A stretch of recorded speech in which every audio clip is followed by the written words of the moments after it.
You know that feeling when you were just staring down the barrel of a massive, intimidating research project? I was looking at this 2-week mountain of work the other day. Oh, yeah, with like a dozen browser tabs open, I bet. Exactly. And you just sit there wishing for this tireless, brilliant collaborator to, hmm just help you process the sheer volume of it all. Right, it is the modern bottleneck. Like you have the curiosity and the ideas, but the Yeah. information overload just paralyzes the actual creative process. Yes, exactly. But then I started looking at the notes you sent over on this new AI model, Kimi K3, Yeah. and that dream collaborator doesn't really seem like science fiction anymore. No, it really doesn't. I mean, we are looking at a 2.8 trillion parameter open model.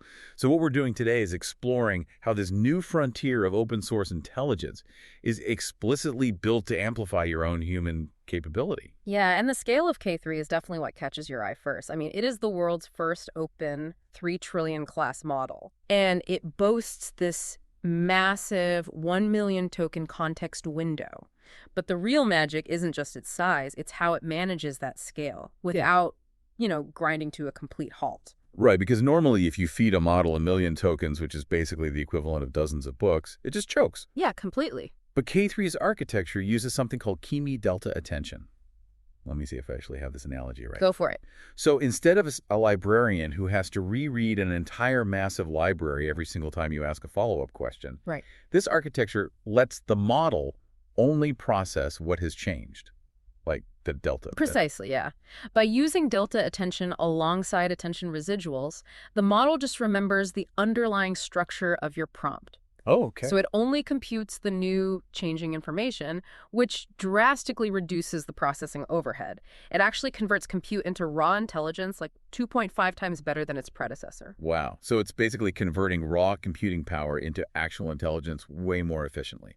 And, that efficiency is exactly what you want when you're harnessing AI to work smarter, which actually reminds me a lot of what the folks at Embersilk do. Oh, yeah, for sure. Yeah, if you are ever looking to integrate AI, automation, or custom software development into your own business or even your personal life to remove that kind of operational friction, you really should check out embersilk.com for your AI needs. Absolutely.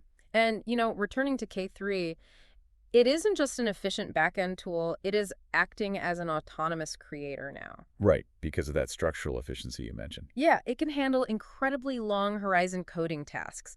Like, for example, it built a complete GPU programming system called Minitriton completely from scratch. Wait, an entire compiler stack? Yes, But that is incredibly dense, highly optimized logic. I know, and it rivaled heavily optimized human-built compiler stacks. Okay, but I mean, code is essentially just text, right? It is Yeah. spitting out terminal scripts. Yeah. So it's impressive, but is it flying blind? Like, can it actually see the results of what it's building? No, it is not flying blind at all. K3 has native vision capabilities. Really? Yeah, what developers call true vision in the loop. To prove this, it actually built a fully playable procedural 3D open world game right in a web browser. Shut up. A whole 3D game. A whole game. And it didn't just write the math, it continuously took live screenshots of the game, analyzed those visuals, and then rewrote its own code to add forests and dynamic weather. Wait, based on what it actually saw on the screenshots? Yes, exactly. It added snurred mountains based on its own visual feedback. That is wild. But again, we are still talking about digital software here. Mhm. Can it translate that capability into the physical world? Well, this is where it crosses the threshold. In one autonomous 48-hour run, K3 designed a highly optimized physical microchip using open source tools. Hold on.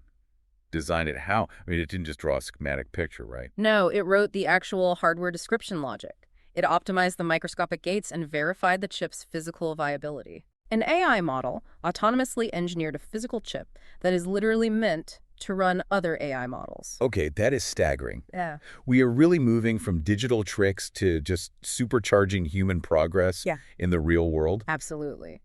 And you mentioned astrophysics in your notes too, right? What did it do there? Yeah, so it tackled the I love Q universal relations. Okay, what is that? It is this highly complex physics concept used to study neutron stars and test general relativity. So it involves computing inertia, the Love number for tidal deformation, and quadrupole moments. So incredibly dense physics math. Exactly. K3 reviewed over 20 dense scientific papers on the subject. But here is the kicker. It didn't just summarize them. What did it do? It actually caught mathematical inconsistencies in the published human formulas. Oh my gosh. Right. And then it wrote 3,000 lines of code to simulate the corrected physics, and it even built an interactive dashboard to display all the results. How long did that take? About 2 hours. 2 hours for something that would normally take an experienced human researcher, what, weeks? Easily 2 weeks, yeah. That is just such an incredibly optimistic view of the future. I mean, we aren't being replaced. Not at all. We are just being freed from the friction of execution. The heavy Okay. lifting is handled for us. Yeah, the human imagination basically becomes the only limit. Exactly. But that leaves you with a really profound challenge, doesn't it? I mean, if the physical execution of an idea takes almost zero effort, then the only thing that truly matters anymore is the quality of your curiosity. So true. So I want you to think about that mountain of tabs waiting for you.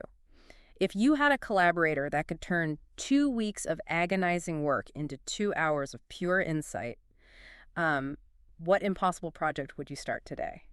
That is a great question. Something to mull over for sure. And hey, if you enjoyed this podcast, please subscribe to the show. Leave us a 5-star review if you can. It really does help get the word out. Thanks for tuning in.